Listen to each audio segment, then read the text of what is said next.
주시옵시고 우리 성령 충만함을 우리 박사람 머리 위에 임자여 주시옵소서. 우리 같이 통성으로 기도합니다. 주여 주여 주님 이 시간 가운데 강력히 우리를 임자여 주시옵소서. 박사람 머리 위에 성령의 충만함 허락하여 주시옵소서. 주님의 나라가 가운데 자가여 주시옵시고 주님의 나라가 우리 마음 가운데 선포되게 하여 주시옵시고 주님의 사랑하는 마음이 더욱 강력하게 있도록 주여 도와주시옵소서. 우리를 깨닫게 하여 주시옵소서. 주님의 시간 가운데 강력히 함께하여 주시옵소서. 주여 우리를 주시옵소서. 사로잡아 주시옵소서. 사로잡아 주시옵소서. 우리를 사로잡아 주시옵소서.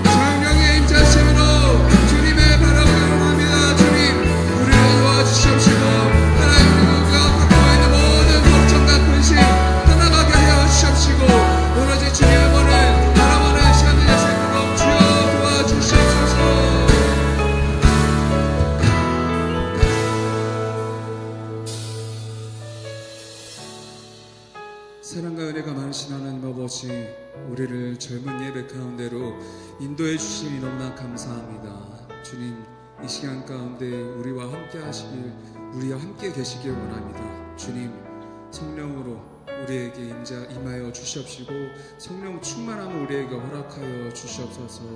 시작부터 끝까지 주님께로 맡기길 원합니다. 주님, 성령 먼저 가셔서 이 모든 것들 주관하여 주시옵소서. 모든 말씀 살으시고 사신 예수님의 이름으로 기도드렸습니다. 아멘. 할렐루야.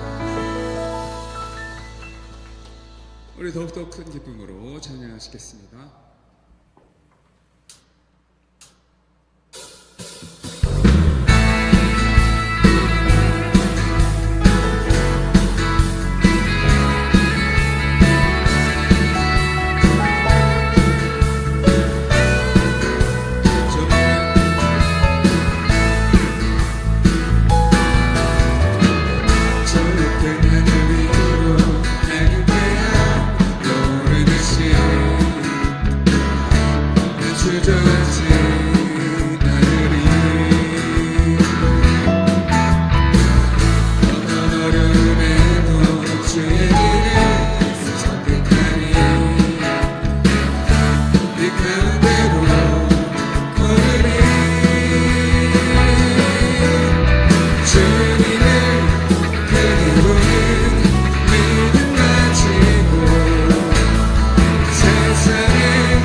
영광 받으실 주님께 모든 찬양과 경배를 올려드립니다. 소중한 예배의 자리로 우리를 인도해 주심에 감사합니다. 이 시간 주님 앞에 서 있는 우리는 참 부족하고 부끄러운 모습입니다. 육신의 정욕, 안목의 정욕, 이생의 자랑에 빠져 하나님을 사랑하기보다 세상을 더 사랑할 때가 많았습니다. 하나님의 뜻보다 내 욕심을 따라 생각하고 말하고 행동했던 때도 많았습니다. 하나님의 자녀임에도 여전히 죄를 짓는 저희를 불쌍히 여겨주시고 용서하여 주시옵소서. 우리 죄를 예수님의 십자가 보혈로 씻어주시고 거룩한 하나님 나라의 백성이 되게 하여 주시옵소서. 예배의 시간 동안 나도 모르게 지은 죄들까지 다 기억하게 하셔서 하나님 앞에 철저히 회개하고 돌이킬 수 있도록 은혜를 부어 주시옵소서. 날마다 말씀과 성령으로 우리 삶을 다스려 주시며 같은 죄를 반복하지 않도록 도와주시옵소서. 우리 예일교회를 위해 기도합니다. 우리 교회가 복음의 절대 능력으로 제자 삼는 세계 비전을 이루어 하나님께서 디자인하신 건강한 교회로 쓰임받게 하여 주시옵소서. 오늘부터 시작되는 가을 사역에 성령의 기름을 부어주시고 풍성한 열매를 거두게 하여 주시옵소서. 모든 성도들이 같은 말, 같은 마음, 같은 뜻으로 하나 되어 열정적인 분위기를 만들어가게 하시고 같은 열매를 맺는 그리스도의 충성된 제자가 되게 하여 주시옵소서. 교회가 임직을 앞두고 있습니다. 임직자들이 기도와 순종으로 준비되게 하시고 몸된 교회를 든든히 세워가는 일에 아름답게 쓰임받도록 축복하여 주시옵소서. 교회의 재정을 붙들어 주셔서 하나님의 일을 하는 데에 조금도 부족하지 않도록 풍성한 은혜를 부어 주시옵소서.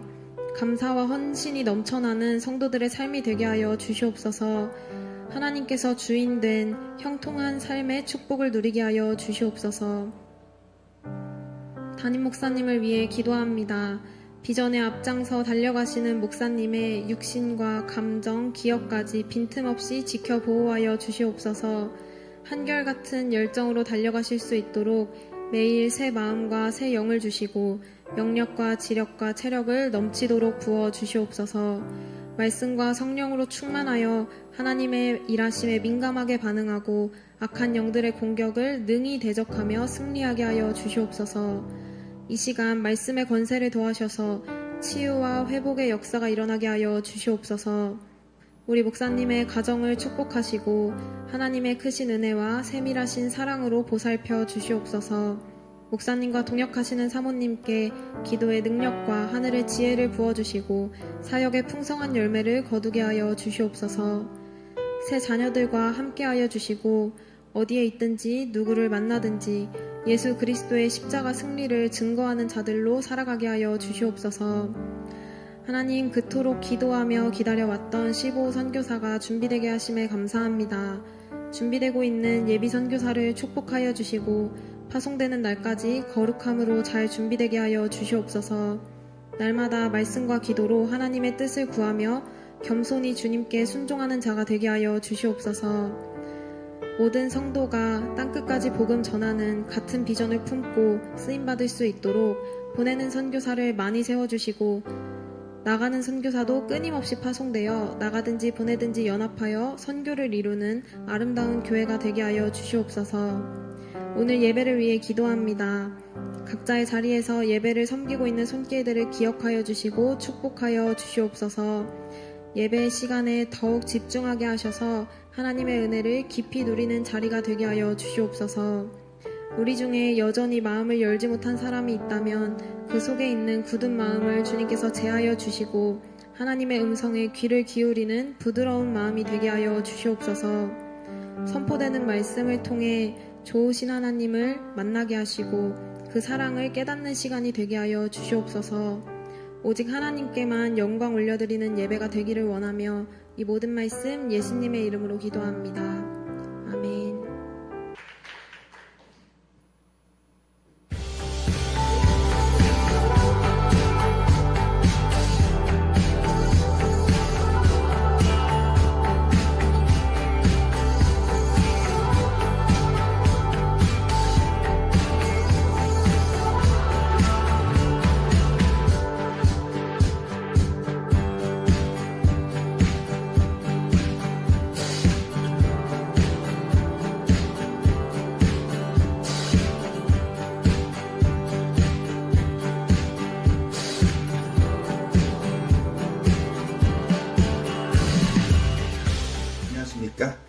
A-1 목장 홍성빈 집사입니다. 이번에 행모 리더로 임명되면서 여러 가지 우여곡절을 많이 겪었는데 그 과정 속에서 하나님이 이렇게 역사하시는구나, 복음이란 이런 거구나 라는 걸 많이 느끼게 되었고, 또 그것을 전할 수 있는 귀한 행모 리더 자리에 이렇게 임명됨에 하나님께 감사드리고 정말 잘 되고 있습니다. 기도하면서 잘 됩니다. 안녕하세요. 여성 C-2 목장 윤현자 집사입니다. 이번 제자 훈련하면서 처음으로 가을 행복 모임 인도하게 되었는데요. 배운 대로 성령의 능력에 의지해서 기도로 준비하도록 하겠습니다. 그리고 저에게 새로운 영혼을 보내주실 것을 믿고 기대하며 확신합니다. 이번 가을 행복 모임 기도하면 더 잘 됩니다. 화이팅! 안녕하세요. 청년 비선목장 박주환입니다. 지금까지는 동문자로서 행복모임에 참여했었지만 이번 가을부터 행복모임을 인도하게 되었습니다. 많이 부족한 모습이지만 성령님의 인도를 구하고 잘 준비해서 또 하나의 풍성한 열매가 맺히기를 간절히 소망합니다. 예육의 행복모임 잘 되고 있습니다. 기도하면 더 잘 됩니다. 행복모임 파이팅!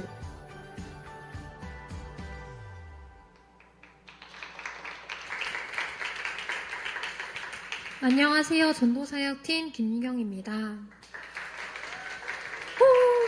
2025년 가을 행복모임 사역 소개를 시작하겠습니다. 행복모임은 이 도시를 복음화하는 성경적인 전도소 그룹 모임입니다. 행복모임은 현대인의 상황에 맞추어 복음을 전하고 학교, 직장, 아파트, 병원 등 우리 삶의 모든 터전에서 행복모임을 열어 복음으로 진정한 행복을 경험하도록 도와줘야 합니다. 주님은 지금 행복모임을 열어 복음을 전할 일꾼을 찾고 계십니다. 행복모임은 진행 방법이 소그룹 행복모임과 1대1 행복모임으로 진행되며 함께 기도하고 팀을 이루어 불신자들과 좋은 관계를 맺고 행복모임으로 초청하여 복음을 전합니다. 한 지역을 거점으로 영혼을 살리고 일꾼을 찾는 행복모임이 누룩처럼 확장되어 두 날개 1500 비전이 이루어질 것을 확신합니다. 이번 가을 행복모임 기간은 9월 7일 주일부터 11월 15일 토요일까지 10주일입니다.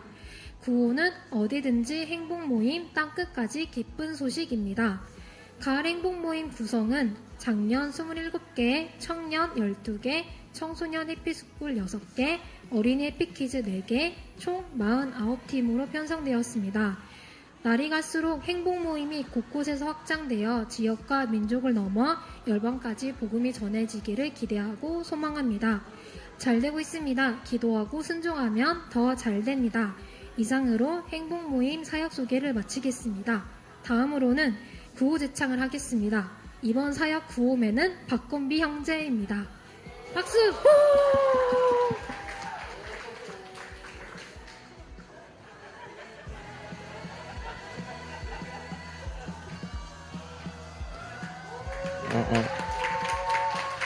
구호 제창을 하겠습니다. 모두 자리에서 모두 일어나 주시기 바랍니다. 자, 구호는 제가 어디든지 하면 행복 모임, 이제 그리고 땅끝까지 하면 기쁜 소식 부탁드리겠습니다. 자, 구호 준비!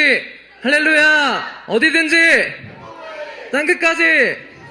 어디든지! 땅끝까지! 부천시를! 감사합니다. 이야, 해봉대 다르다. 와. 야, 멋있다. 그죠? 아니, 깔끔하게 잘하네. 그래요. 아, 멋있다. 자, 제가 이제 선언하고 기도하겠습니다. 이제부터 우리 2025년, 가을 사역, 예일교회 가을 사역이 시작된 것을 선언합니다. 와. 자, 기도하겠습니다. 하나님, 감사합니다. 우리 준비하고 기도하고 하나님 앞에 깨어서 하나님 맞이한 이 2025년 가을 사역을 오늘 시작합니다. 행복모임, 도구기도 사역, 노방전도 사역, 양육훈련 모든 곳에서 성령님 역사하여 주옵소서. 사람의 힘으로 되지 아니하고 하나님의 영으로 되오니 우리가 그것을 잘 알고 기도하면서 성령 충만하여 감당하는 귀한 사역이 되게 하여 주옵소서. 모든 수고하고 애쓰고 참여하고 앞장서는 사람들에게 하나님 축복하시고 성령의 능력으로 채워 주옵소서. 시작부터 끝까지 하나님께 의탁드리며 예수님의 이름으로 기도하옵나이다. 아멘. 자, 감사합니다. 자, 우리 하나님 말씀 같이 보겠습니다. 이번에 우리가 행복 모임이 48개가 시작이 된대요. 48개. 그래서 너무 감사하죠. 지난번에 비해서도 꽤 많이 늘어났어요. 근데 제가 이제 또 소망하고 기대하는 건 행복 모임은 시작할 때보다 끝날 때 개수가 더 늘어나요. 항상. 그래서 이번에도 제가 원하기에는 한 60개 정도로 마무리했으면 좋겠습니다. 네, 남의 소리가 좀 작구나. 70개 그럼. 자, 70개로 마무리했으면 좋겠습니다. 그래요. 할렐루야. 그래요. 이 정도 되면 돼요. 아까도 한 70개 했어요. 그래요. 자, 우리 마무리 될 땐 더 많아져야죠.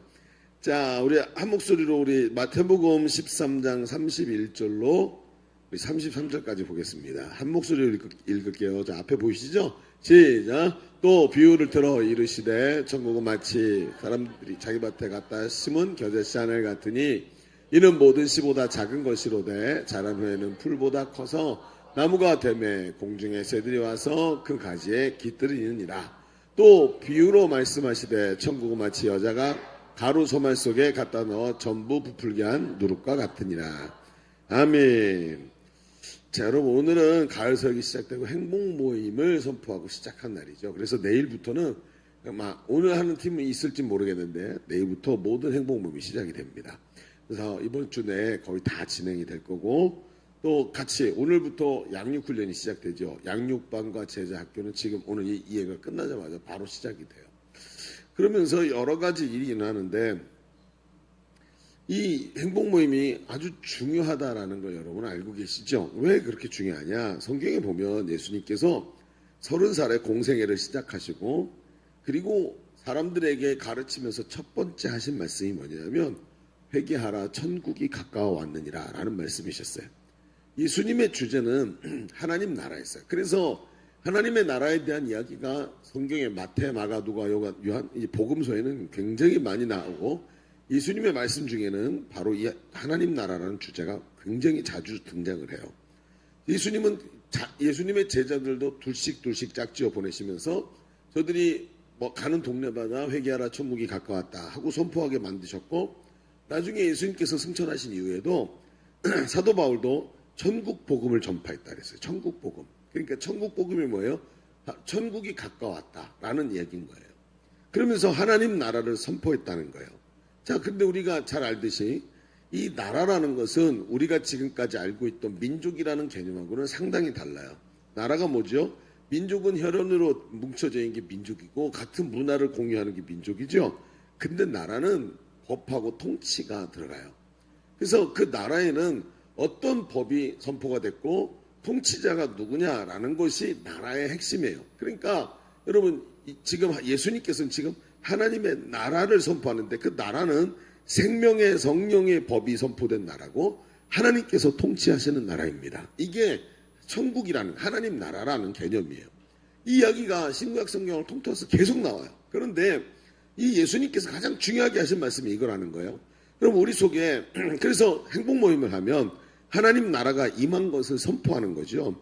우리 속에 하나님 나라가 임하면 마치 빛이 들어오면 어둠이 떠나가는 것처럼 하나님 나라가 임하면 죄와 사망의 법이 떠나고 하나님의 통치가 시작이 되는 거예요. 그래서 행복 모임에서 선포하는 게 뭐냐면 오늘 예수 그리스도를 영접하면 네 안에 하나님 나라가 임한다. 이것을 정확하게 가르쳐 주는 거예요.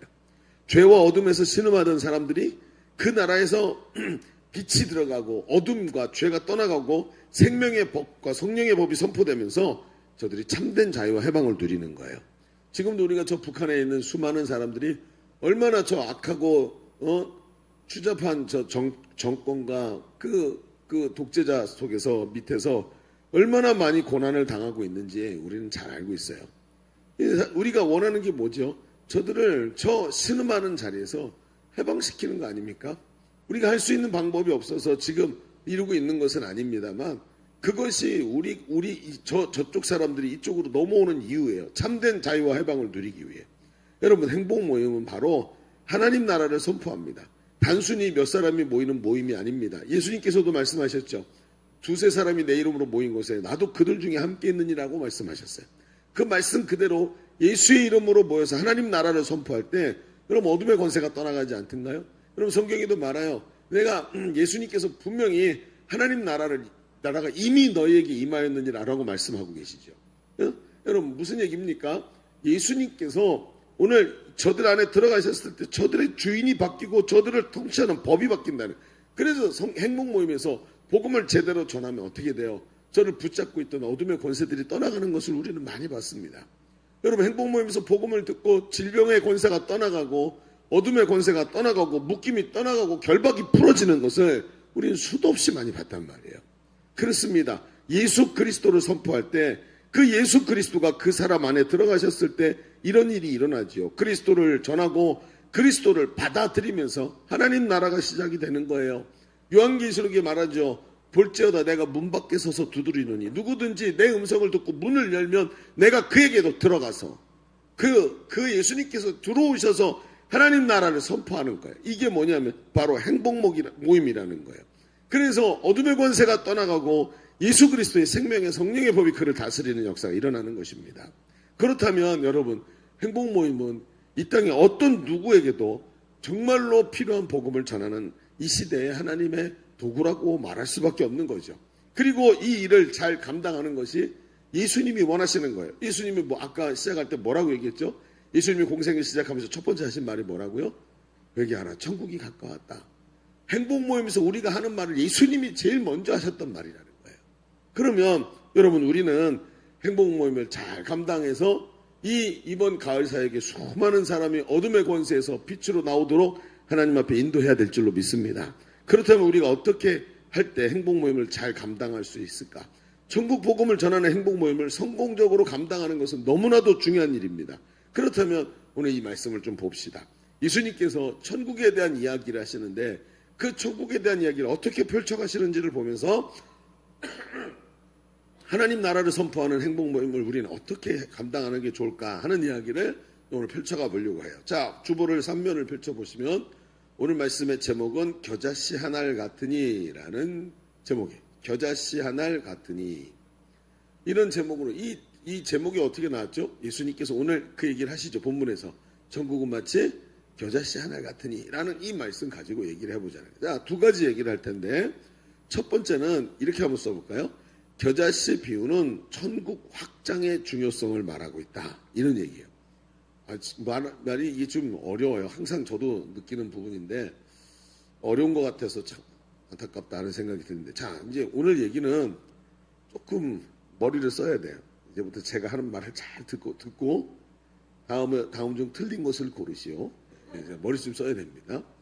자, 오늘 말씀은 마태복음 13장에 있는 말씀인데 13장 1절부터 23절까지 예수님은 천국은 마치 라고 얘기하면서 예수님께서 천국 비유로 천국에 대해서 이야기하시는 장면이에요.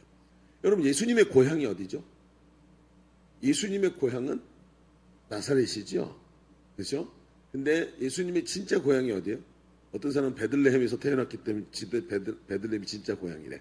근데 예수님이 진짜 어디서 오리진이 어디예요? 오리진이 천국이에요. 하나님 나라에서 오신 분이죠. 하나님이 육신을 입고 이 땅에 오신 분이 예수님이시는데 근데 이 예수님이 천국을 봤어. 그리고 천국을 너무 잘 알아요. 근데 천국을 우리에게 설명을 해줘야 되는데 이게 천국은 영적인 세계인데 우리 육신을 입고 시간 속에 갇혀 살고 있는 우리한테 천국을 설명을 하니까 이게 어려운 거예요. 여러분 집에 강아지 키우시죠? 강아지한테 아이폰에 대해서 설명을 좀 해주세요. 어떻게 하면 될까요? 안 되는 거예요. 이게 설명 레벨 자체가 다르기 때문에 설명이 안 되는 거죠. 그러니까 이걸 비유에다가 빗대가지고 7가지나 천국은 얘들아 천국은 이런 면이 있어 이런 면이 있어 하고 비유를 들어 설명해서 우리가 아는 걸 통틀어 가지고 천국을 이해하게 만들어줬다는 거예요. 그게 바로 마태복음 13장에 나오는 얘기예요. 그러면 이 마태복음 13장의 7가지 예수님의 비유를 제가 다다닥 얘기할 테니까 그 7가지 비유를 통해서 천국의 공통점 도대체 예수님은 뭘 설명하고 싶은 거지? 자, 요걸 찾아보시오. 야, 요걸 찾아보시오. 한 3개 정도. 천국의 특징 3가지를 찾아보시오. 비유 7가지를 얘기하는 동안. 자, 오늘부터 수능 시험 예비 뭐 이런 거 없어요. 그래가지고 생각보다 어려워요. 잘 찾아보세요. 첫 번째 비유는 씨 뿌리는 비유예요. 예수님은 마치 천국은 이것과 같다고 하면서 씨 뿌리는 비유를 하는데 씨 뿌리는 사람이 씨를 뿌렸는데 씨가 돌짝밭에 뭐 길가밭에 가시덤불밭에 떨어지기도 하고 하다가 마지막에 옥토에 떨어졌다 그랬어요. 자, 옥토에 떨어진 씨가 뿌리를 내리고 열매를 맺었는데 최소한 100배, 그 다음에 안 돼도 60배, 그 다음에 30배 열매를 맺었느니라 하면서 천국이 이와 같다 그랬어요. 자, 천국의 핵심이 뭐죠? 씨앗인데 어디 떨어져야 돼요? 그렇죠. 옥토밭에 떨어져야 된다는 뜻이에요. 이 비유가 있대. 마음밭이 좋아야 천국이 거기서 역사가 일어난다라는 것이 이 얘기예요. 두 번째, 곡식과 가라지의 비유예요. 미안해요. 제가 감기가 걸려가지고 희한한 감기가 걸렸네. 그죠? 자, 곡식과 가라지의 비유인데 이제 어느 날 보니까 밭에 곡식이 자라고 있어요. 너는 가라지가 막 자라는 거예요. 종들이 얘기하는 거, 아유 주인이요, 원수가 와갖고 밤에 가라지를 뿌리고 와서 가라지가 같이 자랍니다. 우리가 가라지를 다 벨까요? 그랬더니 주인이 말해요. 아이 냈더라. 저 괜히 가라지 뽑다가 곡식도 다 망칠라. 우리 추수하는 날까지 같이 자라게 두자라고 얘기하고 있다가 추수하는 날 어떻게 하신대요? 곡식과 가라지를 한꺼번에 싹 추수하고 배가지고 나눠가지고 알곡은 가라지는 아궁이에 넣어서 태우고 곡식은 팔곡을 해서 어디다가 창고에 넣으시겠다. 그러니까 천국에 들어가는 건 알곡이고 그 마지막에 천국이 열려서 들어가는 건데 오늘 이 땅에 사는 동안 어때요? 곡식과 가라지가 같이 잘 되는 것처럼 보인다. 이런 얘기가 여기 나와 있는 거예요. 지금 세 번째 겨자씨의 비유가 나와요. 겨자씨는 뭐라 그러냐면 씨 중에 가장 작은 것이래요. 씨 중에 가장 작은 것인데 나중에 커서 새가 깃들이게 된다. 얼마나 크냐면 3m 정도까지 큰대요. 이게 겨자씨가 얼마나 작으냐면 눈곱만큼 작아요. 내가 본 것은 두 종류인데 하나는 눈곱만큼 작은 거고 또 한 가지는 얼마나 되냐면 되게 어려워. 콩 4분의 1? 뭐 이거보다 좀 더 적은 것 같은데 그래서 제가 겨자씨를 처음 딱 보자마자 성경에 보니까 겨자씨만한 이런 얘기가 있으니까 이게 얼마만한 거지 하고 겨자씨를 성짓 한번 갖다 봤는데 크기가 비슷한 게 없어서 제가 뭐에다가 비유를 했냐면 코딱지를 파서 돌돌 마르면 딱 그 크기예요. 사람의 맛 따라서 코딱지가 파지 마세요 제발.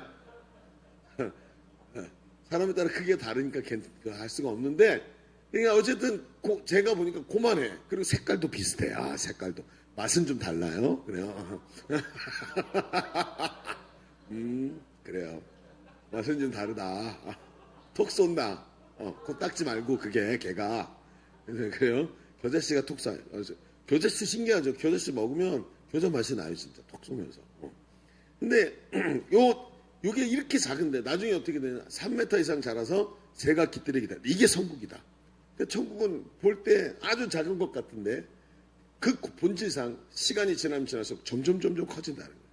그리고 비교할 수 없을 만큼 3m면 얼만큼 제가 185니까 3m면 저 한 2배 이상 되겠죠? 그래요. 네, 그래. 이제 안 웃긴다. 하지 말자. 그래요. 자, 그다음에 뭐가 있냐면 누룩의 비유가 나와요. 그 네 번째 비유가 누룩이에요. 어떻게 되냐면 처음엔 미미해. 가루 서머를 갖다가 반죽을 했어요. 근데 반죽을 했는데 거기에 뭐가 들어가야 돼? 이스트가 들어가죠. 그 이스트가 누룩이에요. 누룩 한 줌을 이게 한 줌 이만큼이 아니겠죠? 여자가 살짝 집어갖고 이렇게 집어넣을 정도니까 적은 양을 넣었어요. 근데 그 가루 소마를 반죽해 놓은 게 다 부푸는데 얼마큼 부푸냐면 여러분 가루 소마를 부풀면 얼마나 되는 줄 아세요? 우리나라도 이거 있어요. 술빵 들어봤죠? 술빵. 그래서 뭘 집어넣냐면 막걸리를 집어넣어. 부풀으라고. 그리고 해놓으면 술빵을 얼마큼 부푸냐고 가루 소말이면 그 김장할 때 쓰는 빨간 대야 있죠. 큰 거. 다라이라 그러죠. 다라이. 그거 하나 가득 부풀어. 그렇게 커져요. 그러니까 그렇게 커진 그 전체를 점령하게 된다는 거예요. 그럼 천국이 어떻다는 거죠? 속성이 처음에는 별거 아닌 것 같지만 한쪽 구석에서 시작되는 것 같지만 전체를 점령한다라는 뜻이죠. 전체를 다 사로잡는다. 다섯 번째는 감추인 보화 비유예요. 천국이 뭐냐? 농부가 농사를 짓다가 땅 밑에서 그 보물 상자를 발견했어요. 그러더니 이걸 덮어놓고 나가갖고 뭐 하냐면 자기가 가진 걸 다 팔아가지고 이 밭을 사서 내가 밭의 주인이 됐어. 왜? 이 밭의 주인이 되어 밭에서 나온 보화도 내 거거든. 어제까지는 이 밭을 살 생각도 없었어요. 근데 뭘 발견했어요? 새로운 가치를 발견하고 이것의 가치가 완전히 새롭게 본 거예요. 여러분 행복모임 인도자들 보세요. 우리 교회 지금 여기도 행복모임 인도자들 여럿이 있는데 행복모임 인도 왜 하죠? 목사님이 행복모임 인도하면 한 사람당 10만 원씩 준다 다 알 거야, 그죠? 그렇죠? 근데 안 줘. 절대로 안 줘. 근데 왜 인도할까요? 왜 인도하죠? 가치를 발견하는 거예요. 가치. 하나님 나라 가치, 복음의 가치. 복음만 받아들이면 사람이 변하는 걸 알고 있거든요. 그래서 하는 거예요. 이걸 발견하니까 하나님 나라가 이거 여기서 시작되는 걸 아니까 이걸 하는 거예요. 그 다음에 나온 게 뭐냐면 진주 장사를 찾는데요. 진주 장사. 어떤 장사꾼이 있는데 이 사람이 안목이 대단한데 좋은 진주를 보는 안목이 있어요. 그래갖고 지나가다가 여행을 하다가 너무 좋은 진주를 만났는데 이걸 보더니 완전히 빠져들어갔고 이걸 위해서 자기가 가진 모든 소유를 다 털어서 주고 그 진주 하나 샀다. 가치를 알아볼 줄 아는 사람을 찾고 있다. 천국은 마치 이 진주 장사를 찾고 있는 것과 같다 그랬어요. 이 가치를 알고 있는 사람을 천국은 지금 구하고 있다. 그 다음 마지막 7번째 천국은 그물을 치고 모으는 것과 같다. 그 어부가 그물을 펼쳐놓고 어떻게 그물을 이렇게 펼쳐놓고 고기들을 몰아서 그물 안으로 집어넣는 것처럼 지금 천국은 그 그물 안으로 사람들을 모아들이고 있는 것과 똑같다 하고 얘기하고 계시는 거예요. 자, 이 7가지 비유를 예수님이 한 방에 그냥 그렇죠? 마태복음 13장에 한 큐에 7개를 다 풀었어요. 그리고 버튼 누르면서 아줌마 났어요. 그리고 끝났어. 뭔지 모르는구나. 주여. 당구장에서 주면 어떻게 끝내? 미안해. 이 당구 얘기하고 뭐 이런 얘기하면 안 되는구나. 우리 청년들은 성경밖에 몰라서 미안해요. 그래. 당구장 가면 그 있잖아. 4구짜리 당구 있잖아. 따닥 맞추면 하나씩 풀잖아요. 그리고 다 풀면 버튼 누르면서 아줌마 났어요. 그러면 딱 끝나서 거기서 계산하는 거예요. 그래서 7개를 한 큐에 딱 풀었다고. 이제야 이해가 되는구나. 웃기지는 않았어요. 그래요. 어쨌든 그렇게 해서 얘기를 딱 끝냈어요. 자, 여기서 정리해보면 예수님은 천국 본질에 대해서 말씀하시면서 3가지를 딱 얘기하세요. 이 7가지 얘기를 통해서 3가지 정도가 보이는데 그 첫 번째가 뭐냐면 천국은 처음에는 미미하지만 점점 확장되고 나중에는 전체를 잠식한다. 천국은 별거 아닌 것처럼 보이고 처음에는 우리의 삶 속에 들어올 때 하나님 나라가 미미하게 그냥 오늘 내가 주일날 교회 한번 나가는 거지 라고 시작되는 것 같은데 하나님 나라 가치가 깨달아지고 그게 내 안에서 점점 커져서 내 삶 전체를 사로잡고 하나님 나라가 세상 전체에 퍼져나가는 것을 말씀하고 계시는 거예요. 또 두 번째, 그 천국은 천국의 가치를 알아본 사람을 통해 천국이 확장된다는 거예요. 앞에 얘기했죠. 그렇죠? 행복모임 인도자들이 왜 인도하냔 말이에요. 그 가치를 알아보는 마치 진주장사처럼 그렇죠? 밭에 보화를 발견한 사람처럼 그 천국의 가치를 아는 사람을 통해서 확장된다는 거예요. 마지막 셋째, 여기서 가장 중요한 것입니다. 셋째가 뭐냐면 이 천국의 가치 마치 겨자씨 한 알 같은 것으로 이 천국이 확장되는데 이게 어디에 뿌려져야 된대요? 어디에 뿌려져야 된대? 옥토밭에 뿌려져야 된대. 여러분 이게 굉장히 중요해요. 행복 모임을 할 때 참 중요한 게 뭐냐, 이게 분명히 겨자씨 한 알이지만 하나님 나라 가치가 저 사람 안에 들어가면 하나님 나라가 저 안에서 확장됐기 분명한데 중요한 게 뭐냐, 옥토밭을 찾아야 되는. 우리가 있죠, 헛발질 한다는 얘기 있죠. 헛발질이 뭐예요? 안 되는 데서 자꾸 허공을 치는 거예요. 우리가 행복 모임 하면 잘 안 되는 이유가 뭐냐면 옥토밭을 못 찾는 거예요. 여러분 보세요. 오늘 오늘 이 7가지 비유 중에 세 번째 비유가 오늘 우리가 읽은 본문인 겨자씨 비유예요. 31절에 이런 말씀이 있어요. 31절 시작. 또 비유를 들어 이르시되 천국은 마치 사람이 자기 밭에 갔다가 심은 겨자씨 하는. 자, 여러분 씨를 뿌리는데 씨를 심는 데 있잖아요. 씨는 2가지 방법으로 심을 수 있어요. 어떻게 할까요?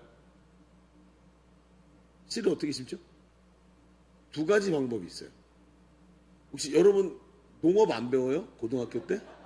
농업 안 배우는구나. 가사 뭐 이런 거 배우시나요? 뭐 상업 이런 거 배우세요? 주판 이런 거 하세요? 저쪽에 가면 농업을 배운대, 고등학교 때. 네. 거기 보면은 시험 문제 이런 게 나와요. 씨를 뿌리는 2가지 방법을 설명하셔. 첫 번째는 뿌리기. 2번째는 심기예요. 자, 어떤 걸 뿌릴까요? 작은 씨들은 뿌리죠. 그런데 큰 씨, 콩이나 이런 큰 씨들은 어떻게 해요? 손가락을 파가지고 심어요. 그렇죠? 그렇게 심게 돼 있단 말이에요. 자, 그러면 오늘 겨자씨는 어때요? 큰 씨예요? 작은 씨예요? 씨 중에 작은 것이래. 그럼 어떻게 해야 되죠? 뿌려야 돼. 근데 오늘 말씀에 뭐라고 써있냐면 천국은 마치 사람이 자기 밭에 갔다가 심었대요. 그렇죠? 이상하네. 이 작은 씨를 심었다고? 목사님이 코딱지 하나 그랬는데 이걸 뿌리는 건데 심었다는 거 써 있는 거예요. 이게 이상하죠? 상식에 어긋나는 이야기인 거예요. 이 사람들 입장에서 볼 때. 하나를 겨자씨를 심는데 이것이 천국 복음을 전하는 특정한 방법으로 제시되고 있는 거예요. 행복모임의 특징을 보십시오. 한 사람 한 사람씩 관계를 맺어서 씨를 심는 거예요. 겨자씨 같은 하나님 나라 복음을 심는데 후루룩 뿌려가지고 여러분 그냥 예수천당 돌신지역 이렇게 하는 게 아니에요. 그렇죠? 전도지 갖고 막 돌리는 게 아니라 사람들 만나서 관계를 맺고 그 관계가 무르익을 때까지 섬기고 기다리는 게 필요해요. 그래서 행복 모임을 오래 하다 보면 마치 있잖아요. 그 포도주를 생산하는 집에 작년에 생산한 포도주 그 밑에 그 전에 생산한 포도주 그 밑에 전에 생산한 포도주 그래서 10몇 년짜리 포도주가 막 포도주 그 창고에 있는 것처럼 우리의 행복 모임 수첩 같은 데 보면 내가 관계를 맺고 세워줬던 많은 베스트들이 그 리스트에 들어가 있죠. 그래서 어때요? 여러분 행복 모임을 진짜 진심으로 행복 모임을 하는 사람들의 특징을 보면 내가 아는 사람도 많고 섬긴 사람도 많고 관계가 좋은 사람도 굉장히 많아요. 그래서 관계를 유지하다 보니까 주변에 어떤 내가 뭐 하는 거예요? 사람들을 섬기니까 섬김을 받았던 사람들과의 관계가 좋아요. 그래서 행복 모임을 진심으로 하잖아요. 그러면 관계 좋은 사람들이 많기 때문에 행복해요. 친구들 아멘을 안 하네. 그래요. 행복하더라고요.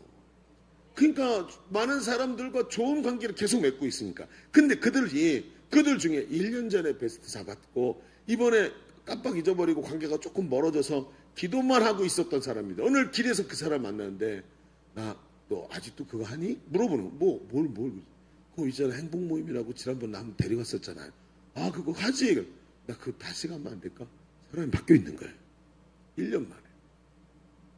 한 사람씩 관계를 맺어가면서 만들어 놓으면서 차곡차곡 한 사람 한 사람 소중히 여겼던 것이 그게 열매가 돼서 나오는데 마치 오래된 포도주를 열었을 때 그 포도주의 향기가 나오는 것 같이 거기서부터 깊은 향이 나오죠.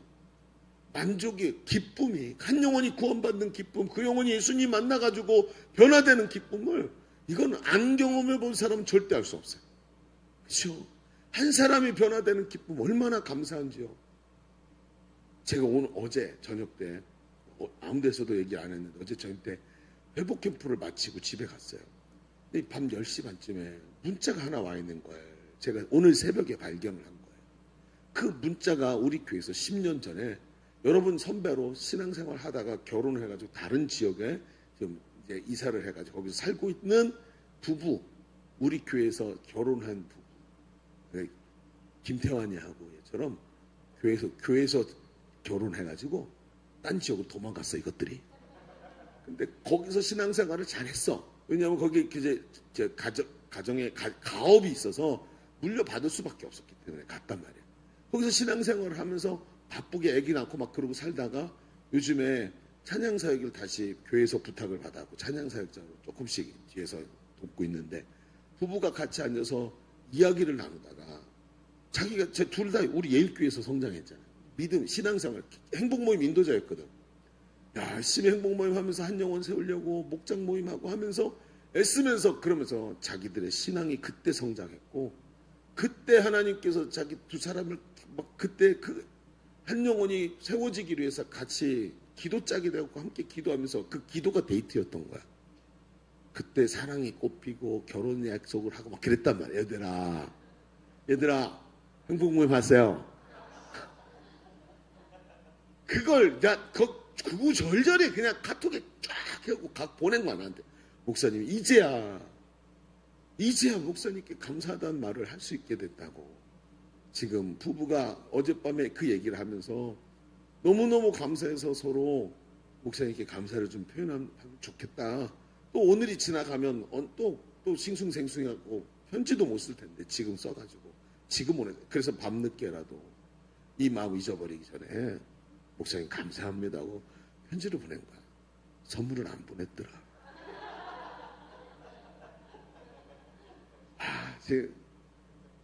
참 아침에 새벽에 설교 준비하고 저 새벽에 설교 준비하니까 새벽에 딱 일어나고 그걸 보는데 막 설교 준비하고 싶은 욕망이 막 일어나는 거지. 아, 너무너무 감사한 거예요. 아, 이렇구나. 여러분, 사람은 바로 이래요. 절대로 하나하나 꼭 만들어서 심은 것이 절대로 잊혀지지 않는단 말이에요. 중요해요, 여러분. 우리 전도 방법이 많아요. 매일 전도, 노천 카페, 행복 모임, 전도지 만들어서 막 돌리고 이런 것도 할 수 있지만 가장 정착률이 높은 게 바로 행복 모임이에요. 왜 그럴까요? 왜요? 사람들이기 때문에 그래요. 여러분, 2025년에 사는 우리는 이전과는 굉장히 다른 시대를 살고 있어요. 얼마 전에 해외 토픽에 이런 얘기가 나왔어요. 영국 정부에서 부처를 만들면서 새로운 부처를 처부를 이렇게 만들었대요. 그게 뭐냐면 외로움보라는 걸 만들었대요. 이 부처가 우울증, 고독, 분노 같은 마음의 질병을 개인적인 질병으로 치부하지 않고 사회적인 문제로 다루겠다고 얘기한 거예요. 무슨 얘기냐면 영국의 수많은 사람이 지금 외로움의 문제에 직면해서 고통당하고 있다는 거예요. 개인주의, 외로움, 자기 스스로만 살아가는 세대. 한국도 여러분 1980년대 이전에는 대가족 문화가 일반적이었어요. 그런데 1980년대부터 핵가족이라는 단어가 등장하기 시작하면서 외환위기를 거치면서 1인 가구가 늘어나기 시작했어요. 급속도로 그게 그렇게 변질돼서 가고 있죠. 어제 어떤 우리 교회 집사님이 아들이 중학생인데 중학교 1학년인데 뭐라 그러냐면 아들이 친구들과 놀면서 이렇게 말하더래요. 엄마, 나는 20살이 되면 독립할 거고 친구들과 함께 자취를 할 거야. 이렇게 얘기를 하더라고요. 깜짝 놀랐어요. 아이가 그냥 무조건 자취를 하겠다는 거. 부모님한테 독립을 해가지고. 여러분, 이거 어떻게 생각하세요? 무조건 독립하는 게 맞을까요? 저는 그렇게 생각하지 않아요. 저도 똑같은 생각을 했었고, 저도 부모가 되고, 목회자로서 가만히 보니까 성경을 보면 부모로부터 가치관이 그리고 삶의 패턴들을 보호받으면서 성장하게 돼 있어요. 그래서 나중에 어떨 때가 오냐면 부모님의 가치관이 더 이상 내가 옷이 작아서 못 입을 것 같아 라는 느낌이 들 때가 와요. 그때 결혼해서 독립하는 거예요. 그 전까지 말이죠. 사람이 완전하지 않기 때문에 그 완전하지 않은 것 때문에 실수하고 무너진다고요. 그러면 그 실수하고 무너질 때 옆에서 가이드가 필요한 거예요. 왜냐하면 사람은 부딪히면서 배우잖아요. 부딪히면 상처받아요. 상처가 평생 안 지워져요. 여러분 20대 초반 아이들이 지금도 혼밥하고 혼자 살면서 혼자 자취하고 혼자 자유를 찾아서 부모의 그늘을 떠났는데 그리고 자유를 찾아서 살면서 여러분 그냥 그 자유를 누리다가 얼마나 상처 많이 받아요. 혼전성관계 해가지고 얼마나 상처 많이 받고 서로 이성에 대한 환상 다 깨지고 결혼하지 않겠다고 말하는 사람들이 지금 얼마나 많은데요. 그런데 여러분 보세요. 요즘 방송에서 아이들에게 말하지 않아요? 연예인들 등장시켜갖고 연예인들 부모님하고 같이 사는 연예인들을 마치 뭐라고 표현하는 거 어린아이라고 표현하면서 왜 아직도 독립하지 않았냐고 하면서 독립해야 된다고 막 부추기고 있잖아요. 중학교 1학년짜리가 독립하겠다는 이유를 왜 그 말을 어디서 배웠을까요? TV에서 배운 거예요. 지금 이런 시대 아닙니까? 여러분 고딩 엄빠 들어봤나요? 고딩인가요? 맞나 제목이? 고딩 엄빠의 내용이 뭡니까? 아직 고등학생인데 혼전성관계 해가지고 아직 미성년자가 아기를 낳았어. 그러면 그런 문제가 발생할 수도 있고 그런 아이들 보듬어 줘야 돼요. 근데 TV에 나와갖고 너도 이렇게 해라. 너희도 가서 이와 같이 하라. 지금 이게 장려할 일이냐고요. 그럼 지금 청소년 인권 조례에 임신할 권리를 집어넣는다는 걸 여러분 알고 계십니까? 임신할 권리를 넣는데요. 청소년 인권에다가. 그리고 임신했기 때문에 그걸 비난받으면 절대로 안 된다고 말한다는 거예요. 왜요? 그렇게 하면 그게 행복한가요? 그게 위험하다고 말하는 게 잘못된 거라는 거예요. 그러면 안 된다고 말하면 안 된대요. 뭔 소리 하는 거예요 지금? 그렇게 말하면 안 된다고 말하면 안 된다는 이 희한한 소리를 하게 만들어놓은. 이것도 마찬가지. 1인 가구도 마찬가지. 1인 가구요. 이럴 수 있어요. 당연히 그런 게 이 사회가 다변화되면서 일어날 수 있어요. 그러면서 혼밥하죠. 일찍이 일본은 있잖아요. 혼밥 문화가 굉장히 빨리 나왔죠. 그러니까 그 사회가 더 발전된 사회라서 그래요. 근데 심지어 어떤 것까지 나왔어요? 밥 먹을 때 켜놓는 영상까지 만들었대요. 혼밥 쪽이 혼자 밥 먹으면서 앞에 어떤 사람이 밥을 먹는 영상을 켜놓고 같이 쩝쩝거리면서 같이 먹는 분위기를 만들어주는 영상까지 나와 있대죠. 그렇죠? 이 지금 사람들의 특징이 뭐예요? 외롭다는 거예요. 혼술이 뭐예요? 혼술, 혼밥, 혼술, 혼자 술 처먹는 거야. 술을 먹는 게 아니고 처먹는 거예요. 여러분, 고립이 이 시대의 대명사가 되었어요. 이 고립 속에서도 삶을 헤쳐나가야 하는 시대는 이 강렬하게 타오르는 사랑에 대한 갈구가 이 속에 있어요. 관심 받고 싶고 사랑이 필요해. 그런데 어때요? 내가 잘못했구나. 이렇게 혼자 개인주의적 삶을 살아가면서 거절하고 나 혼자 살겠다고 유아독전의 삶을 살면 안 되는구나. 이 고립을 탈피해야 되겠다. 아니에요. 뭘 만들지요? 여러분, 혼밥하는 애들이 혼밥을 계속 유지할 방법을 찾지 혼밥을 탈피하려고 하던가요? 어떻게 유지합니까? 앞에 얘기한 영상 만들어서 이걸 계속 유지하려고 하지 이 사랑이 갈급하니까 사랑을 하기 위해서 돌이키지를 않아요. 왜 그런 줄 아세요? 성경의 말세의 특징이 사랑이 식어진다 그랬어요. 사랑이 필요해서 사랑으로 돌아가는 게 아니고 사랑이 식어진 것을 유지하면서 버티는 방법을 자꾸 연구하는 거예요. 여러분, 우리 주변의 사람들을 보세요. 이 외로운 시대에서 살아내기 위해서 몸부림을 치고 있지만 외로움과 고립을 극복할 수가 없는 거예요. 예수님이 천국 잔치에 대한 이야기를 하세요. 천국 잔치에 어떤 임금이 잔치를 배설하고 귀인들을 초청했어요. 야, 언제 잔치가 있으니까 오시오. 가겠소. 그래서 잔치를 배설하고 종들을 보내갖고 자 이제 모셔와라 그랬더니 종들이 갔다 오더니 안 오겠대요. 바빠서 못 온대요. 그런 거 얘기한 거죠. 근데 왕이 딱 빡쳤어. 개빡쳤어. 그래갖고 어떻게 했어요? 누가복음 14장 21절에 이렇게 말해요. 같이 읽어볼까요? 시작. 종들이 돌아와 주인에게 그대로 고하니 이에 집주인이 노하여 그 종에게 이르되 빨리 시내 거리와 골목으로 나가서 가난한 자들과 몸 불편한 자들과 맹인들과 저는 자들을 데려오라 하니라. 이렇게 말을 해요. 여러분, 여기 옛날 성경에 보면 시내 거리와 골목으로 가서 가난한 자들과 병신들과 맹인들과 저는 자들을 데려오라. 이렇게 얘기를 해요. 무슨 얘기지요? 고립된 사람들을 찾아가서 그들에게 천국 복음으로 초청하라는 얘기예요. 여러분, 예수님은 행복 모임을 할 때 이런 고립된 사람들을 찾아가서 복음을 전하래. 여기 옥토밭이 바로 이거예요. 여러분, 아까 말했죠? 여러분, 예수님께서 천국 비유를 할 때 천국은 마치 이 옥토밭과 같은 곳에서 100배 열매를 맺게 돼 있다는 거예요.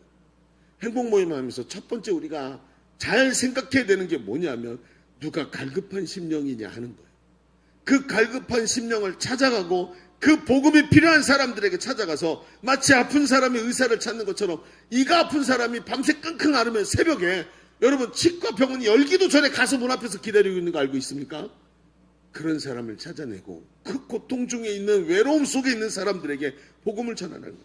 여기서 이 10주간 복음을 전하는 행복 모임을 통해서 겨자씨 한 알이지만 점점 커져가는 것입니다. 확장이 되는 거예요. 사람이 살아나고 가정이 변화되는 것, 그것이 행복 모임입니다. 처음에는 그 집에 찾아가서 한 사람에게 전했는데 복음을 듣더니 복음을 받고는 너무나 좋으니까 옆에서 잠자고 있던 어머니를 초청해서 엄마도 와봐, 이 얘기 좀 들어봐 하면서 다음 주엔 엄마를 데리고 오더니 그 다음 주엔 형제를 데리고 오더니 그 다음 주엔 윗집 옆집 사람을 데려오더니 점점 이 자리가 커지는 것을 보게 되는 거예요.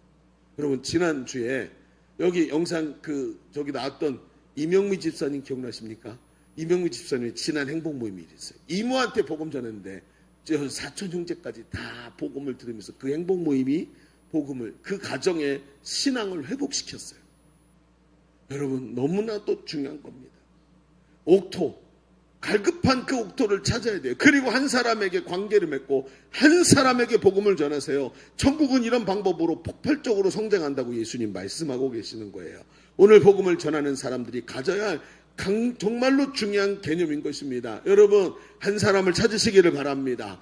옥토를 찾아내야 돼요. 그러면 거기서부터 그 천국의 복음은 그 작은 겨자씨 하나가 위대한 역사를 일으키는 것을 보게 될 줄로 믿습니다. 자, 첫 번째 얘기 좀 정리해 봅시다. 자, 우린 지금까지 예수님께서 천국 비유를 통해 천국의 확장에 대해서 말씀하시는 것을 살펴봤어요. 천국은 마치 겨자씨 하나를 심는 것처럼 심겨져야 해요. 뿌리는 게 아니에요. 그런데 그 옥토밭에 심기는 게 굉장히 중요하다는 거죠. 이때 복음이 확장되고 그 옥토밭에 심겨졌을 때, 뿌려지는 게 아니라 심겨졌을 때 복음이 확장되고 하나님 나라가 확장되는 거예요. 여러분 주변에서 사람을 찾으세요. 주변을 사람들을 바라보면서 기도하세요. 그리고 외롭고 소외된 그들을 불쌍히 여기면서 그들을 섬겨 행복 모임에 겨자씨를 심을 수 있는 여러분이 되기를 바랍니다. 그 씨앗이 창대해지고 확장될 줄로 믿습니다. 그럼 아멘? 네, 그래요. 할렐루야. 은혜가 됩니다. 자, 그런데 이 말씀을 이렇게 준비하면서 이런 생각이 드는 거예요. 행복 모임 오랫동안 해왔잖아요. 그런데 지금 이쯤 정리를 해놓고 보니까 이 오랫동안 행복 모임을 해오면서 행복 모임이 어렵다는 생각이 자꾸 드는 거예요. 왜 행복 모임이 어렵게 느껴질까?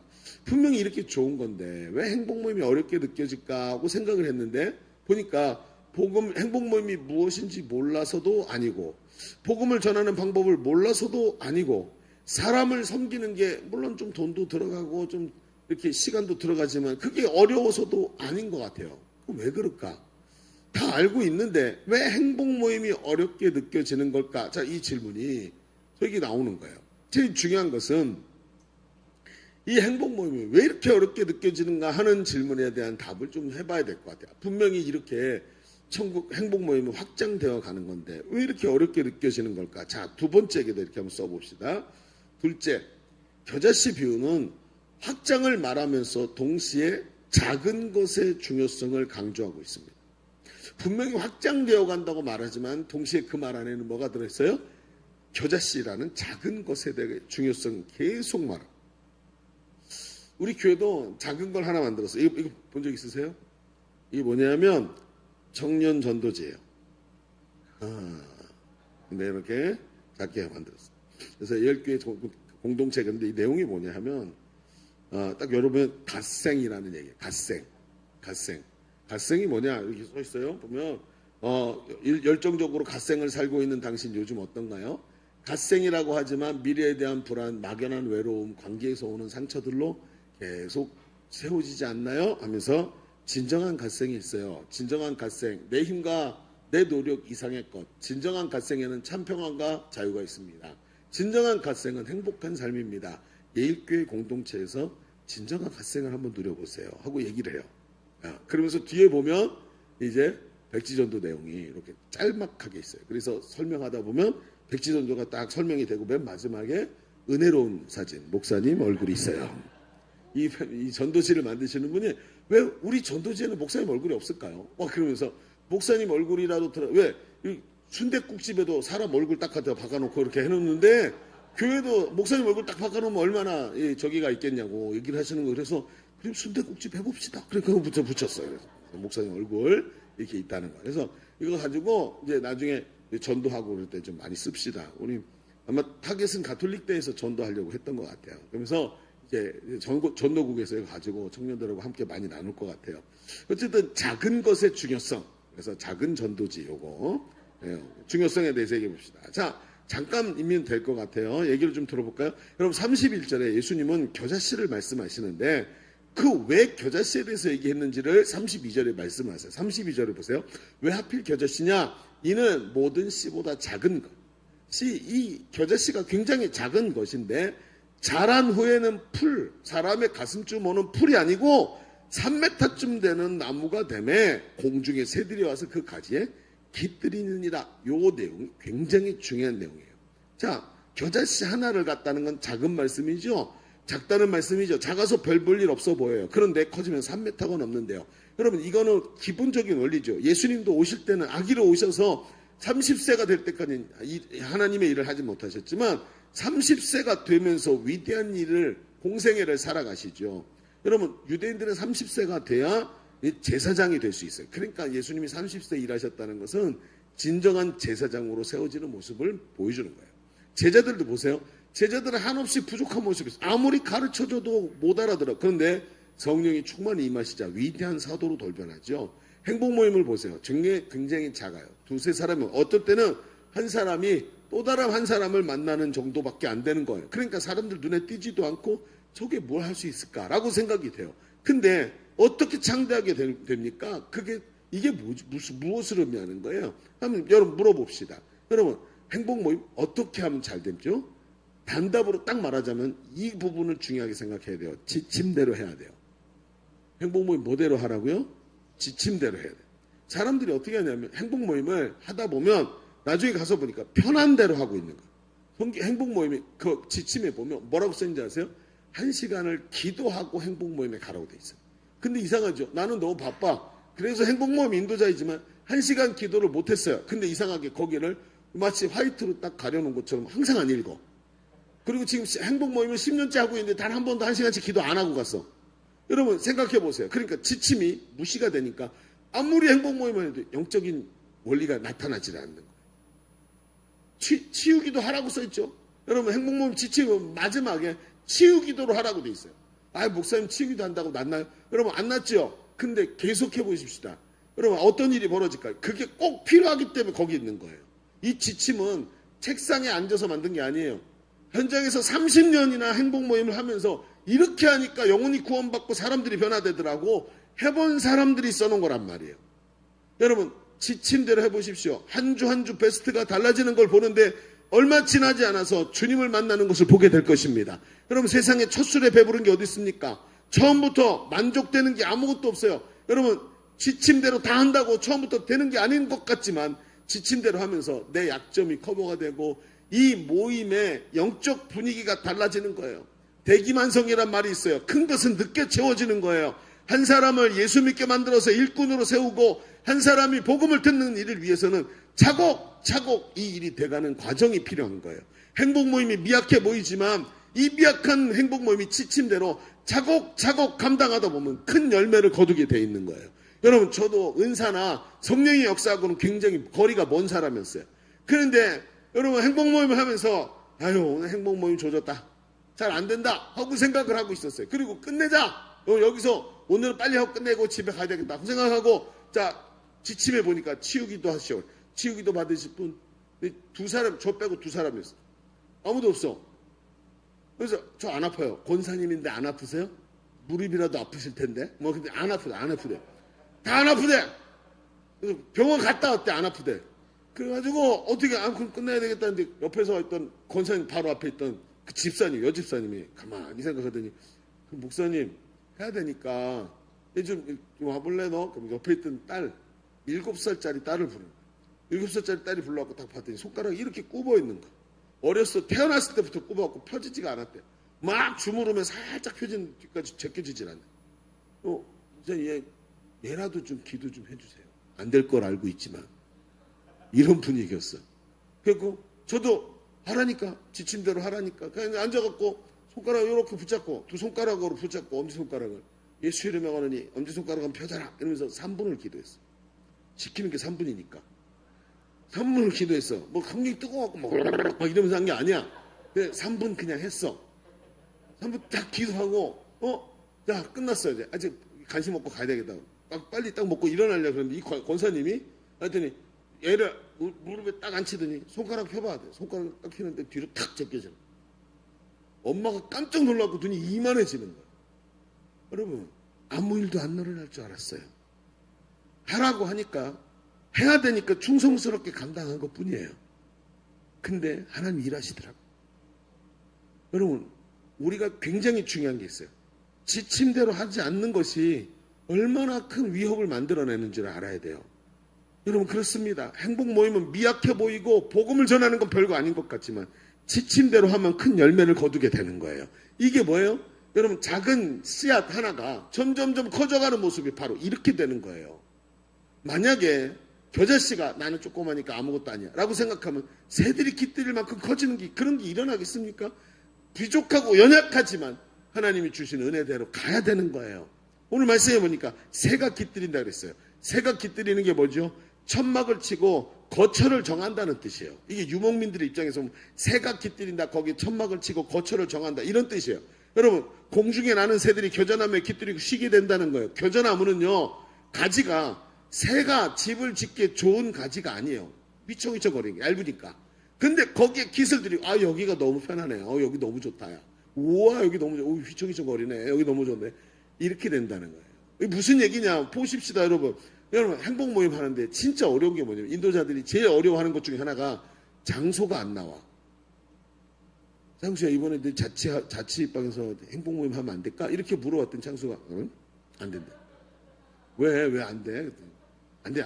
지난번에도 저희 자취방 좁아가지고 행복 모임만 하면 맨날 청소해야 돼요. 하기 싫어요. 이래. 사실은 뭐예요? 창수는 지금 자취방에 안 살아요. 멀쩡한 집에서 살고 있어요. 자취방에서 해야 되는데 이 청소해야 되고 막 근데 사실은 뭐냐면 자기가 코딱지만한 자취방에 사는 걸 남들에게 보여주고 싶지가 않은 거야. 여기 와가지고 맨날 모여가지고 여러분 잘 들으십시오. 내가 살고 있는 내 집, 내가 출근하고 있는 사무실, 학교의 빈강실, 이 초라한 마치 그 3m나 되지만 출렁출렁거리고 있는 그 겨자나무 가지처럼 초라하고 볼 것 없고 작고 어려운 환경이고 깨끗하지 않고 여러분 정말 중요합니다. 왜 그 나무에 깃들일까요? 왜 휘청휘청거리는 나무에 깃들이게 될까요? 그곳이 편하다는 거예요. 좋단 말이에요. 행복모임의 특징이 뭔지 아세요? 하나님께서 그 행복모임을 하는 자리를 축복하시고 그 자리에 하나님의 성령을 부으시고 많은 사람이 거기서 마음을 열게 만드신단 말이에요. 옛날에 행복모임 초창기 때 우리 교회 성도들이 행복모임이 뭔지 몰랐어요. 그래서 제가 행복모임을 다 인도했단 말이에요. 인도자가 없어서. 근데 행복모임이 끝나고 첫 행복모임을 다 끝냈어요. 그리고 다시 행복모임을 해야 되는데 여러분 행복모임 장소 제공하실 분 이랬더니 제가 마음속으로 지난 행복모임 때 전도된 사람이 별로 없어서 이번에 장소가 안 나오겠네 하고 생각했는데 사람들이 저희 집이요 이런 거예요. 왜요? 왜 이렇게 해달라 그러라고 봤더니 소문이 나기 시작했어요. 행복모임을 했는데 목사님 와서 행복모임 일주일에 한 번씩 와갖고 기도하고 마치 신방한 것처럼 하고 나서 12주 행복모임 딱 끝났는데 그 집에 있던 아들이 취직도 안 하고 게임에 빠져가지고 밤새도록 게임만 하고 중독이 있었는데 갑자기 행복모임 딱 끝나고 걔가 중독이 그냥 사라져버린 거예요. 그리고 컴퓨터 팔아버리고 취직이 돼버린 거예요. 이게 한두 군데가 아니라 했던 가정마다 다 이렇게 된 거예요. 그러니까 권사님들이 저희 집. 그리고 행복모임 여기저기서 다 하자 그래. 저는 그때 행복모임 이런 건 줄 알았어요. 그게 아니죠. 행복모임은 무슨 축복받기 위해 하는 건 아니지만 복음을 전하니까 성령께서 역사하시더라는 거예요. 그러니까 어때요? 그 자리가 너무 행복한 자리예요. 창순의 자취방이 별볼 일 없고 맨날 냄새나고 그러지만 그 자리가 진짜가 아니죠. 네. 제가 소심해서 창수가 또 웃지 않을까 봐 눈치로. 창수의 자취방이 깨끗하지는 않을지 모르지만 그 자리에 성령이 역사하시면 거기가 세상에서 제일 편안한 자리가 되는 거예요. 그 영혼이 구원받는 자리가 되는 거예요. 중요한 게 뭐죠? 순종하는 거예요. 순종과 충성으로 그 일을 감당하는 거예요. 나는 부족하지만 내 마음이 순종하면서 장소에 상관없이 사람이 살아나고 이 성경의 본질인 복음이 선포되고 순종해서 집을 오픈하고 하니까 하나님께서 그 복음이 전해지는 것을 축복하시는 것을 보게 되는 거예요. 작지만 마치 겨자씨처럼 작지만 충성스럽게 지침을 따라 감당하고 순종하면서 감당하고 섬기기 시작하니까 내 고집대로 하지 않고 그렇게 순종하면서 감당하니까 하나님께서 거기서 위대한 역사를 이루어 가시더라는 거예요. 여러분 우리의 마음이 하나님께서 하나님의 능력으로 순종하는 자에게 은혜 주시는 줄로 믿습니다. 여러분 이 순종이 너무나도 중요한 거예요.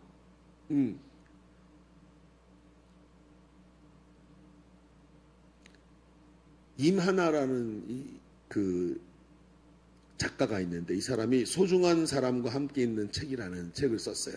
근데 지금 설교를 줄인 거예요. 더 길어질까봐 잘라서 중간에 요거만 하고 끝낼게요. 시간이 없어갖고. 자, 행복하죠. 자, 근데 이 임하나 씨가 소중한 사람과 함께 읽는 책이라는 책에서 이렇게 썼어요. 헛되이 보낸 일주일, 헛되이 보낸 한 달을 아까워하는 사람은 많아도 하루를 헛되이 보냈다고 크게 낙심하는 사람은 많지 않다. 이렇듯 대부분의 사람들이 하루를 대수롭지 않게 여기지만 하루 동안 수많은 사람이 죽고 수많은 사람이 태어난다. 하루 만에 세상은 어제와 똑같지 않은 모습으로 변한다. 당신 역시 하루 동안 엄청난 일을 이루어낼지 모른다. 어마어마한 가능성을 담고 있는 하루를 소중하게 다루고 뜻깊게 보낸다면 하루는 당신에게 뜻밖의 선물을 보낼 것이다. 그러면 하루, 작은 것의 중요성에 대해서 얘기하는 거죠. 하루가 얼마나 중요한가. 나무 한 그루 한 그루가 모여서 숲이 되는 거죠. 하루가 모여서 일주일이 되고 일주가 모여서 한 달이 되는 거예요. 이런 가치를 여러분 알고 있습니까? 1849년 12월 12일에 러시아에서 한 청년이 사형 언도를 받고 사형 집행을 받게 됐어요. 1849년 12월 12일 러시아에서 한 청년이 사형 집행을 앞두고 있었어요. 그래서 집행관이 그 사형 받을 죄수를 끌고 와가지고 청년을 앞에다 딱 세우고 총살형을 딱 준비를 하고 있었어요. 보수들이 앞에 쫙 섰는데 그 사람들을 앞에 딱 두고 이 총살 당할 사람 팔을 뒤로 묶은 상태로 이 집행관이 얘기를 했어요. 5분을 주겠다.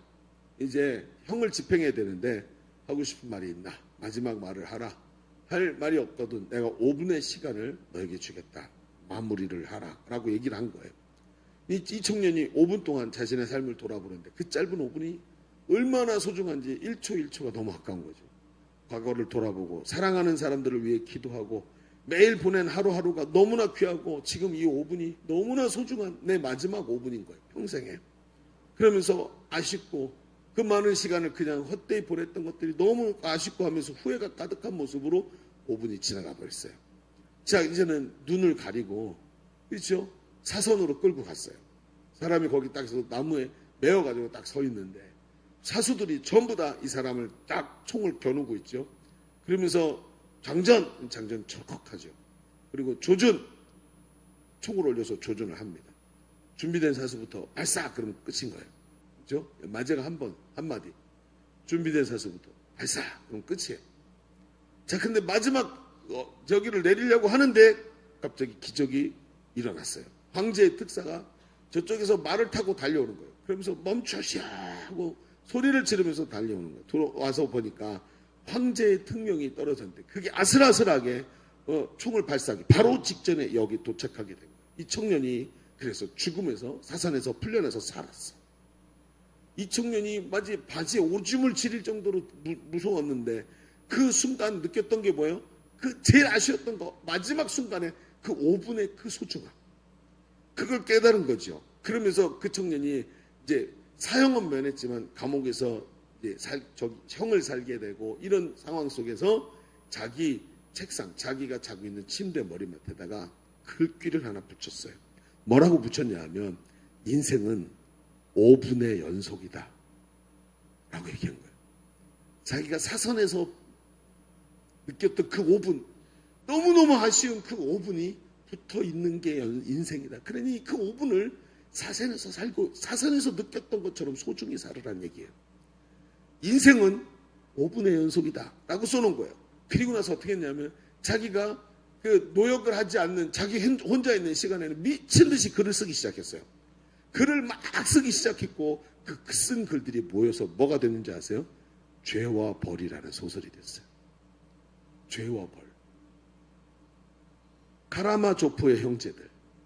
이게 쓴 사람 누군지 아세요? 죄와 벌을 쓴 사람 누구예요? 많은 사람이 톨스토이라고 알고 있는데 도스토예프스키예요. 도스토예프스키라는 톨스토이와 비견되는 작가로 아주 추앙받는 사람이에요. 그래서 저도 잘못 알고 있었죠. 이게 죄와 벌이 톨스토이 건 줄 알고 있었는데 그게 아니었어요. 그만큼 중요한 유명하고도 영향력 있는 작가로 이 사람이 이 책을 남기게 됐어요. 여러분 생각해 보세요. 인생은 5분의 연속이에요. 5분 컷으로 살아내는 거예요. 행복 모임 있잖아요. 어떤 사람이 하는 줄 아세요? 5분 컷으로 사는 사람이 하는 거예요. 여러분 5분이면 할 수 있는 게 뭔지 아세요? 5분이면 문자 하나 정성스럽게 보낼 수 있어요. 5분 컷. 이제 20분 동안 시간이 남았어. 20분이 남은 게 아니라 5분이 4번 남은 거예요. 그렇죠? 5분이면 문자 하나 보낼 수 있어요. 5분이면 옆에 있던 동료하고 캔커피 하나 나눠 마시거나 자판기 커피 하나 마실 수 있는 시간이에요. 5분이면 옆에 있는 사람과 기도 제목을 들어줄 수 있는 시간이에요. 5분이면 옆 사람을 섬겨줄 수 있는 짧은 섬김을 할 수 있는 시간이에요. 5분.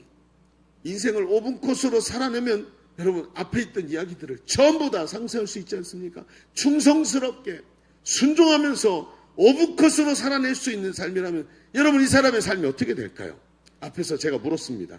다 알고 있어요. 행복모임 어떻게 하는 거고 행복모임이 겨자씨가 왜 중요한지 알고 있는데 왜 행복모임이 어렵게 느껴질까요? 천국은 작은 겨자씨 하늘 같은 것이 하늘 같은 것입니다. 충성스럽게 겨자씨 같은 5분을 날마다 살아낼 수 있는 사람, 이 사람의 겨자씨가 장대져서 하루가 1시간이 하루가 5분이 1시간 되고 1시간이 하루가 되고 충실히 감당하면서 큰 나무가 되는 겨자씨 하나를 보게 될 거예요. 행복모임은 이렇게 시간을 귀히 여기는 사람들을 통해서 이루어지는 겁니다. 매일 충성스럽게 사십시오.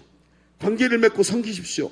5분 컷의 연속으로 살아내십시오. 행복모임 반드시 여러분의 여러분의 손에서 영혼들이 구원해지는 것을 보게 될 줄로 믿습니다. 여러분 당신을 통해 수많은 영혼이 구원받는 귀한 역사가 일어나기를 주님의 이름으로 축복합니다. 축복합니다. 자, 우리 기도하겠습니다.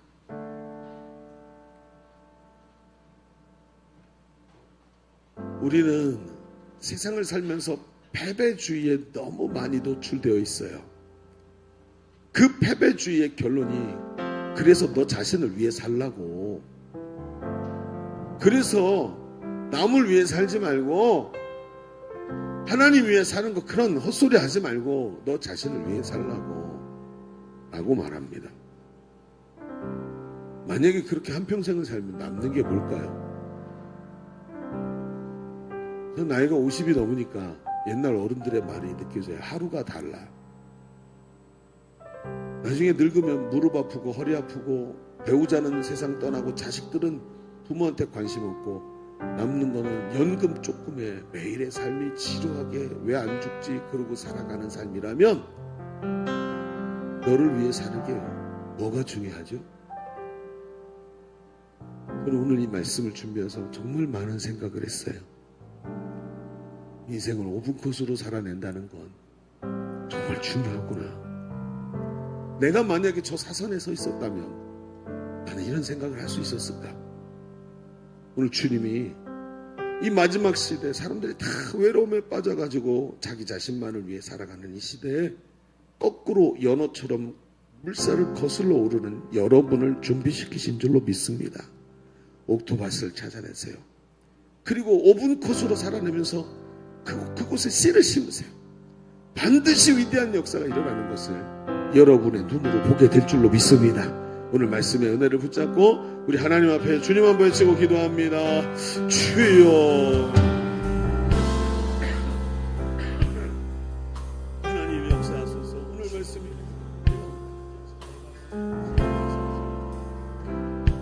하나님 살아낼 수 있습니다. 분명히 할 수 있습니다.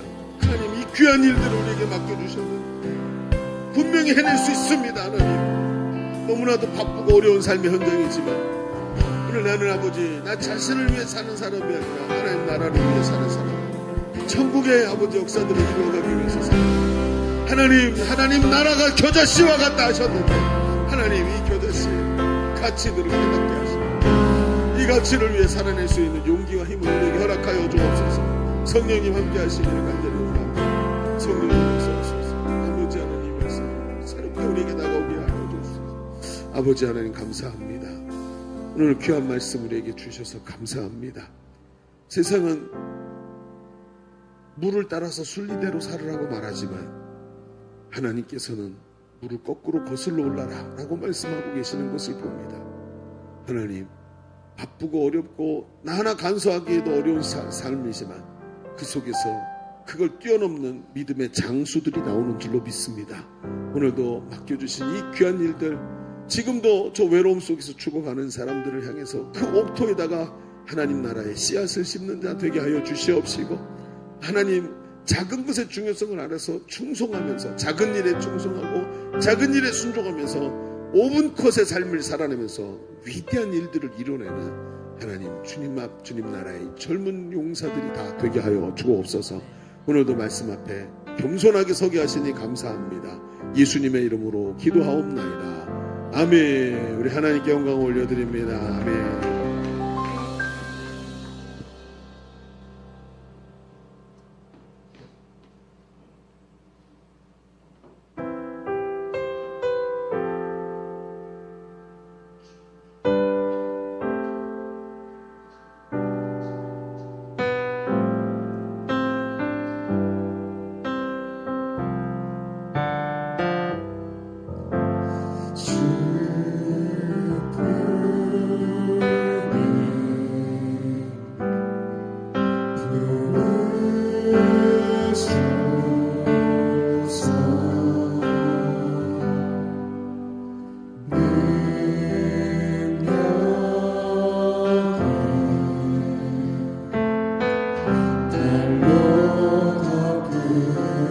주옵소서. 거친 파도나 향해 와도 주와 함께 날아오르리. 폭풍 가운데 나의 영혼 잠잠하게 주를 보리라.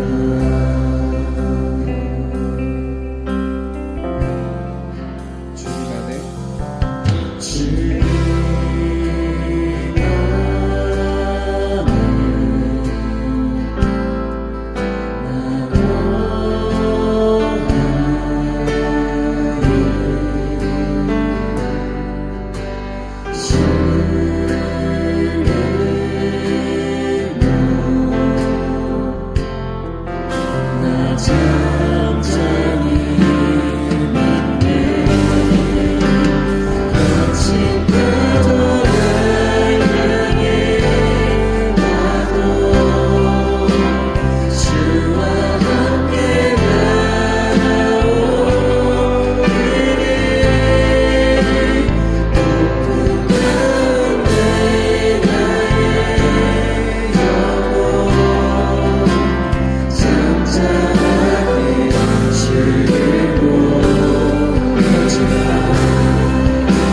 자, 우리 드려진 예물을 위해서 기도하겠습니다. 하나님 감사합니다. 이렇게 하나님 앞에 예배하면서 주님께 준비한 예물을 올려드립니다. 하나님 나의 왕이십니다. 나의 모든 것의 근원이 되십니다. 모든 것이 하나님으로부터 왔고 하나님께로 돌아갑니다. 하나님 나의 삶을 받아 주옵소서. 예물의 일부를 드렸지만 전체를 드렸사오니 우리 중심을 받으시고 하나님 나의 주인 되어 주옵소서. 오늘도 아버지의 말씀 붙잡고 삶의 현장으로 갑니다. 하나님 이 귀한 일도 우리에게 맡기신 것을 알고 한 주간도 행복 모임의 현장에서 기쁨과 즐거움으로 이 귀한 일들을 함께 감당하면서 하나님께서 주시는 충성스러운 자에게 주시는 은혜와 축복을 누리는 사역의 현장들이 다 되게 하여 주옵소서. 하나님 힘있게 하시고 능력 있게 하시고 하나님께서 주시는 그 귀한 능력으로 한 주간을 승리하는 우리 귀한 젊은이들 다 되게 하여 주옵소서. 이제는 우리 구주 예수 그리스도의 은혜와 아버지 하나님의 지극하신 사랑하심과 성령님이 우리 가운데 내주하시고 함께 하시는 은혜가 오늘 모여 예배하는 모든 사랑하는 귀한 청년들 머리 위에 저들이 두려움과 떨림으로 바라보는 그 미래 위에 그리고 하나님께서 복으로 내려주신 주님의 몸된 교회 위에 지금도 신음하고 있는 이 나라 이 민족 위에 이제로부터 영원토록 함께 계시기를 축원하옵나이다. 아멘. 우리 하나님께 영광을 올려드립니다.